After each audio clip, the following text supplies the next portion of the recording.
الحمد لله رب العالمين والعاقبة للمتقين والصلاة والسلام على سيد الأنبياء والمرسلين وعلى آله وأصحابه وأزواجه وذرياته وأهل بيته أجمعين. أما بعد فأعوذ بالله من الشيطان الرجيم. بسم الله الرحمن الرحيم. ما كان محمد أبا أحد من رجالكم ولكن رسول الله وخاتم النبيين. صدق اللہ العظیم. عزیز دوستوں، پیارے بھائیوں،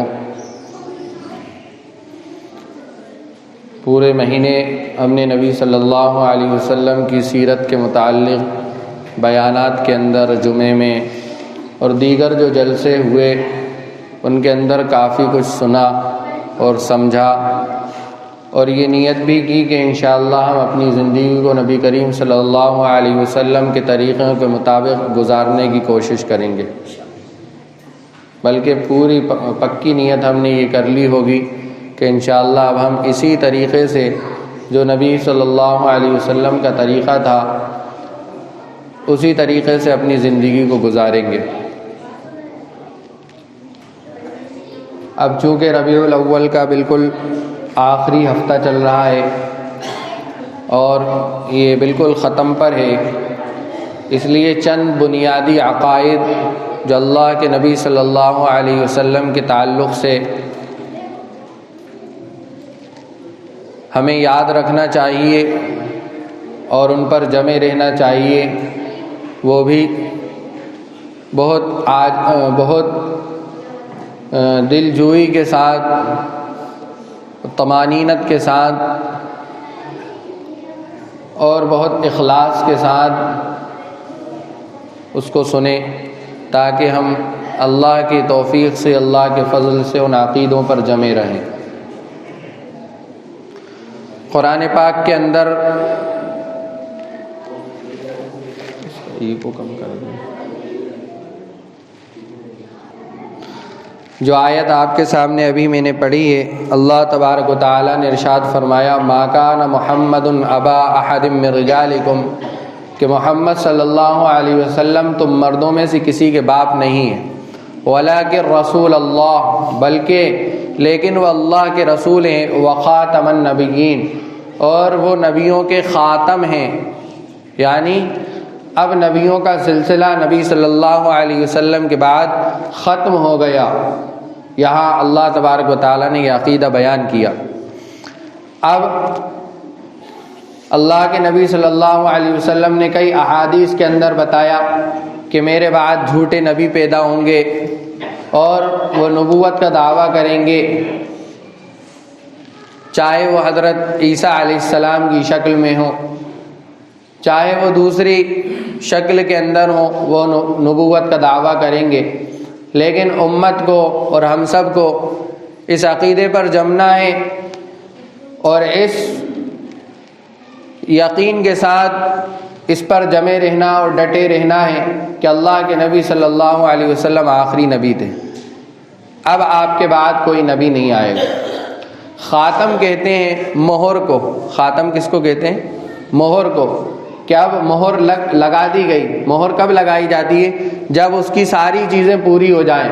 مثال کے طور پر کسی باٹل کے اوپر مہر لگانا ہے تو جب اس کو پورا بھر دیا جائے گا جس کو اتنا بھرنا ہے، اس کے بعد مہر لگائی جائے گی. ایسا نہیں کہ آدھی باٹل بھر کر مہر لگائی جائے، بلکہ جب اس کا ایک پیمانہ پورا ہو جاتا ہے اس کے بعد مہر لگائی جاتی ہے. تو اللہ کے نبی صلی اللہ علیہ وسلم تمام نبیوں کے اوپر گویا کہ مہر ہیں کہ اب کوئی نبی آپ کے بعد اس دنیا کے اندر نہیں آئے گا. نبی صلی اللہ علیہ وسلم ہی کی حیات کے اندر ایک جھوٹا نبوت کا دعوے دار پیدا ہوا جس کو مسیلمہ کذاب کہا جاتا ہے. اس نے نبوت کا دعویٰ کیا تو اللہ تبارک و تعالیٰ نے اس جھوٹے نبی کو آپ صلی اللہ علیہ وسلم ہی کی زندگی میں بھیج کر پوری امت اور قیامت تک آنے والے تمام انسانوں کو یہ بتا دیا کہ اگر اس طرح کا کوئی جھوٹا دعوے دار پیدا ہو تو اس کے ساتھ کیا سلوک کیا جائے. چنانچہ صحابہ کی ایک جماعت نے مقابلہ کیا اور اس کو قتل کیا۔ وہ کوئی یہودی نہیں تھا، وہ کوئی عیسائی نہیں تھا، وہ کسی دوسرے فرقے کا نہیں تھا، کسی دوسرے مذہب، کسی دوسرے دین کے اوپر قائم نہیں تھا، بلکہ وہ ایمان لا چکا تھا، وہ ایمان لا چکا تھا، کلمہ پڑھا تھا، اور اس کے بعد اس نے نبوت کا دعویٰ کیا۔ تو اس نے کیا کیا؟ اس نے بغاوت کی ہے۔ اس نے کیا کی ہے؟ بغاوت کی ہے۔ قانون کے اعتبار سے اگر ہم کسی قانون کو توڑ دیں تو ہم اس قانون کو توڑنے کے مجرم ہوں گے، ہم باغی نہیں کہلائیں گے۔ لیکن اگر کوئی بغاوت کا اعلان کر دے، حکومت سے باغی ہونے کا اعلان کر دے، تو وہ بغاوت کی جو سزا دی جاتی ہے وہ اس مسلمان باغی کو دی جائے گی جو مرتد ہوا ہے۔ کافر کی سزا وہ نہیں ہے جو باغی کی ہے۔ میں نے مثال دے کر سمجھایا کہ حکومت کا کوئی قانون توڑ دے تو اس کو وہ سزا نہیں دی جائے گی جو باغی کو دی جاتی۔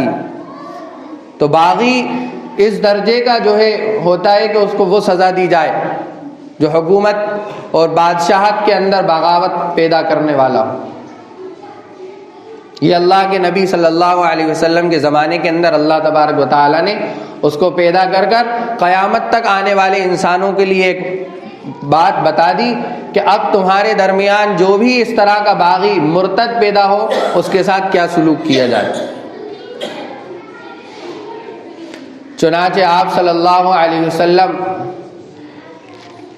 جس طرح سے آپ صلی اللہ علیہ وسلم کو خاتم النبیین بتایا اللہ تبارک و تعالی نے، تو آپ صلی اللہ علیہ وسلم کی جتنی باتیں، جتنی چیزیں، چاہے وہ بول کے اعتبار سے ہوں، چاہے وہ کام فعل کے اعتبار سے ہوں، جس کو اقوال کہتے ہیں، افعال کہتے ہیں، کسی بھی اعتبار سے ہوں، اللہ کے نبی صلی اللہ علیہ وسلم کی ایک ایک چیز کو اللہ تبارک و تعالی نے محفوظ کر دیا، ایک ایک چیز کو محفوظ کر دی۔ آپ صلی اللہ علیہ وسلم نے کس طریقے سے نماز پڑھی ہے، وہ تمام طریقے آپ صلی اللہ علیہ وسلم کے محفوظ ہیں۔ چنانچہ ہم دیکھتے ہیں ہمارے یہاں، ہمارے ملک کی مسجدوں میں، ہمارے ملک کے اندر ہم ناف کے نیچے ہاتھ باندھتے ہیں۔ ہم امام ابو حنیفہ رحمۃ اللہ علیہ کے معتقد ہیں، ان کی تقلید کرنے والے ہیں، تو ہم ناف کے نیچے ہاتھ باندھتے ہیں۔ اللہ کے نبی صلی اللہ علیہ وسلم سے یہ طریقہ ہے تو یہ طریقہ بھی قیامت تک کے لیے محفوظ ہے۔ امام احمد بن حنبل رحمۃ اللہ علیہ کے نزدیک ہاتھ چھوڑ کر ان کے یہاں نیت نہیں باندھی جاتی، تو اللہ کے نبی صلی اللہ علیہ وسلم کا وہ طریقہ بھی محفوظ ہے۔ اگر ایک ہی طریقے پر پوری امت کو جمع کر دیتے تو بہت مشکل ہو جاتا۔ تو آپ صلی اللہ علیہ وسلم کی ہر ادا، ہر عادت محفوظ ہے۔ آپ کے بال کتنے سفید ہوئے تھے یہ بھی احادیث کے اندر محفوظ ہیں کہ آپ کے سر اور داڑھی کے بال تقریباً مجھے جہاں تک یاد ہے 13 بال سفید ہوئے تھے، وہ بھی احادیث کے اندر اللہ تبارک و تعالی نے محفوظ کر دی۔ آپ صلی اللہ علیہ وسلم چلتے کس طرح سے تھے اس کو بھی محفوظ کر دیا۔ بتائیے پوری دنیا کے اندر کسی کی عادات، کسی کی باتیں اور کسی کا فعل اس طرح سے محفوظ ہو تو بتائیے، کسی کا محفوظ نہیں۔ آپ نے شادی کی تو آپ کی شادی کے بعد کی زندگی کیسی تھی اس کو بھی اللہ تبارک و تعالی نے محفوظ کر دیا۔ آپ نے استنجا کیسے کیا اس کو بھی محفوظ کر دیا۔ آپ صلی اللہ علیہ وسلم کے پیچھے اقامت کہی جاتی تو آپ صلی اللہ علیہ وسلم کے پیچھے وہ صحابہ جنہوں نے اقامت کے اندر ایک مرتبہ کلمے کو دہرایا، یعنی 2 مرتبہ نہیں کہا، جس طرح سے ہمارے یہاں اشہد ان لا الہ الا اللہ، اشہد ان لا الہ الا اللہ 2 مرتبہ دہرایا جاتا ہے۔ تو صحابہ کی جماعت میں سے اگر کسی نے 2 مرتبہ کہا تو اس کو بھی محفوظ کیا گیا، اور کسی نے 1 مرتبہ کہا تو اس کو بھی محفوظ کیا گیا۔ ایک ایک ادا کو، ایک ایک خصلت کو، ایک ایک عادت کو اللہ تبارک و تعالی نے محفوظ کر دیا۔ بعض لوگ اس دور کے اندر خاص طور پر اور ہر دور کے اندر عام طور پر پیدا ہوئے ہیں، ایک تو باغی ہیں، دوسرے منکر ہیں، احادیث کے منکر ہیں، حدیثوں کے منکر ہیں، گویا کہ وہ اللہ کے نبی صلی اللہ علیہ وسلم کے ہی منکر ہیں۔ جس نے حدیث کا انکار کیا اس نے آپ صلی اللہ علیہ وسلم کے نبی ہونے کا انکار کیا، اور وہ کیا کہتے ہیں کہ ہم تو اہل قرآن ہیں، قرآن والے ہیں۔ بتائیے قرآن کس پر نازل ہوا؟ کس پر نازل ہوا؟ ارے اللہ کے نبی پر ہی تو نازل ہوا۔ تو وہ ڈائریکٹ تو نہیں کہہ سکتے، لیکن انڈائریکٹ کہہ رہے ہیں کہ ہم اللہ کے نبی کے منکر ہیں، ہم قرآن کے بھی منکر ہیں۔ وہ چاہے کتنے ہی دعوے کر لیں کہ ہم قرآن والے ہیں، لیکن وہ قرآن کا کیا کر رہے ہیں؟ انکار کر رہے ہیں۔ قرآن کا کیا کر رہے ہیں؟ انکار کر رہے ہیں۔ تو اللہ کے نبی صلی اللہ علیہ وسلم کی ایک ایک ادا کو اللہ تبارک و تعالیٰ نے محفوظ کر کے بتا دیا کہ تمہیں طریقہ یہی اختیار کرنا ہے۔ وخاتم النبیین، جو ختم نبوت انتہائی اہم اور انتہائی پیچیدہ موضوع اور پہلو ہے۔ ہمارے شہر بھوپال کے اندر ایک مستقل ایک مجلس ہے جس کو مجلس تحفظ ختم نبوت کہا جاتا ہے، جس کے صدر ہمارے حضرت مولانا یعقوب صاحب جو ننی بی کے امام ہیں، وہ اس کے صدر ہیں۔ اور یہ الحمدللہ 4 سال سے یہ مجلس مستقل کام کر رہی ہے، جو اس طرح کے جھوٹے دعوے کرنے والوں کو پکڑتی ہے، ان کو سمجھاتی ہے، ان کے سمجھ میں آ جائے تو ٹھیک ہے، ورنہ دوسرے لوگوں کو ان سے آگاہ کر دیتی ہے کہ بھائی یہ اس طرح کی باتیں پھیلاتے ہیں، ان سے اپن کو خود کو بچنا ہے، اپنے گھر والوں کو بچانا ہے، اپنے دوست و احباب کو بچانا ہے، اپنے خاندان کو بچانا ہے۔ تو اللہ کے نبی صلی اللہ علیہ وسلم کی ایک ایک ادا کی اللہ تبارک و تعالیٰ نے اس طرح سے حفاظت فرمائی، اور قرآن کے اندر جگہ جگہ بے شمار آیات اللہ تبارک و تعالیٰ نے نازل فرمائی، اور ہمیں آخری نبی کی آخری امتی بنا کر اللہ تبارک و تعالیٰ نے بہت بڑا انعام ہمارے سروں پر کیا ہے، ہمارے اوپر بہت بڑا انعام کیا ہے۔ وہ جانتے ہیں وہ انعام کیا ہے؟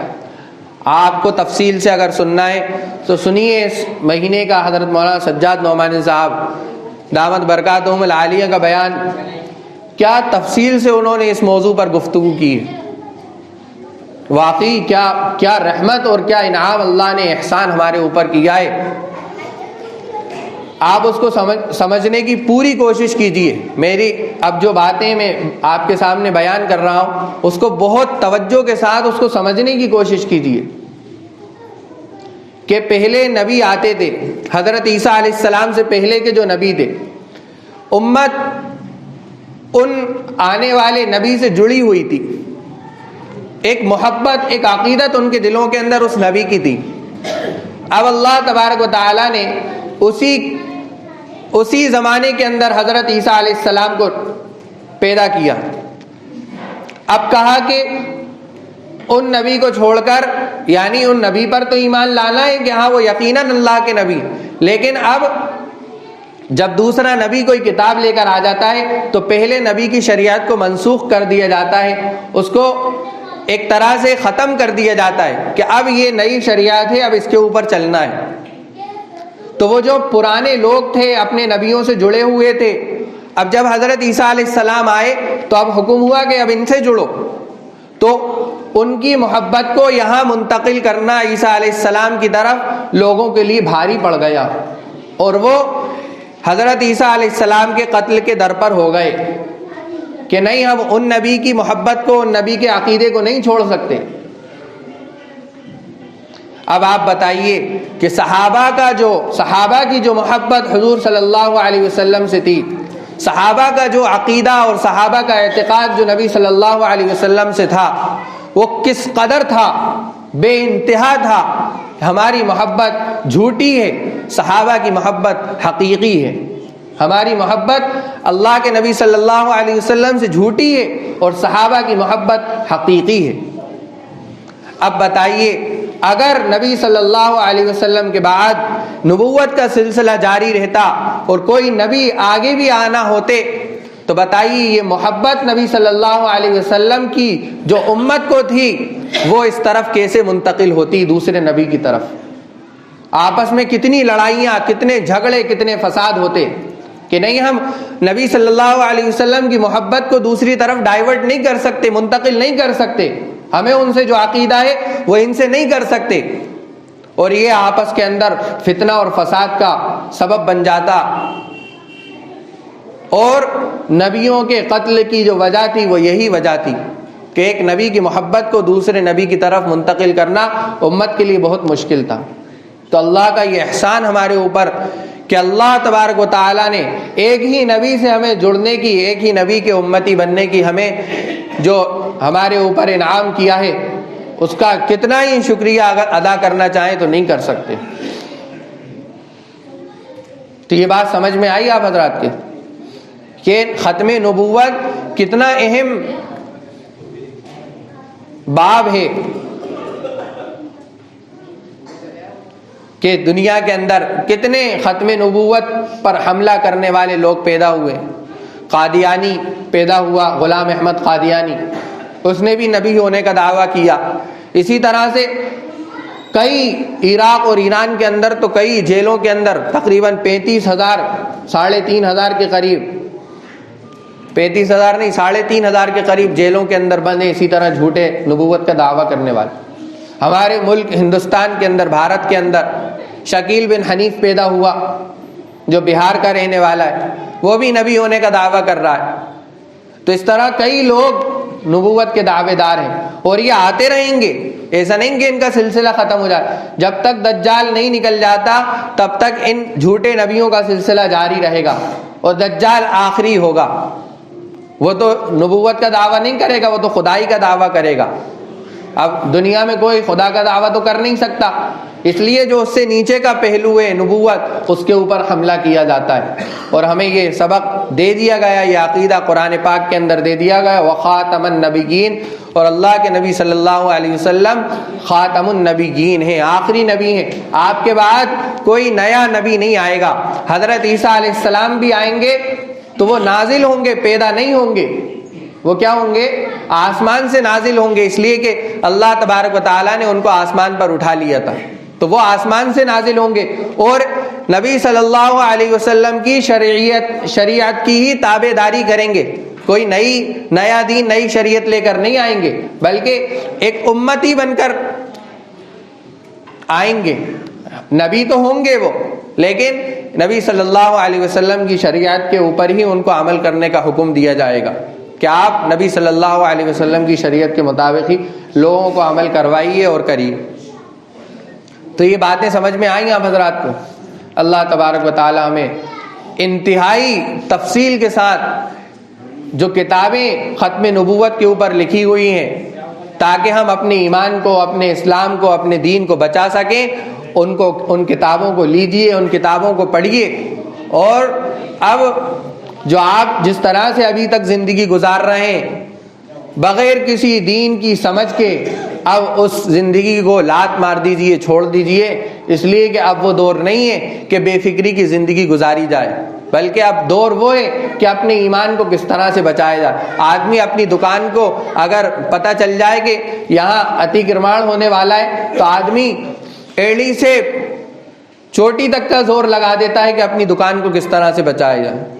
تو دین سب سے زیادہ اہم ہے۔ اگر دین ہے تو نمازیں قبول ہیں، روزے قبول ہیں، زکوٰۃ حج قبول ہے۔ اگر دین نہیں ہے تو کچھ بھی قبول نہیں ہے۔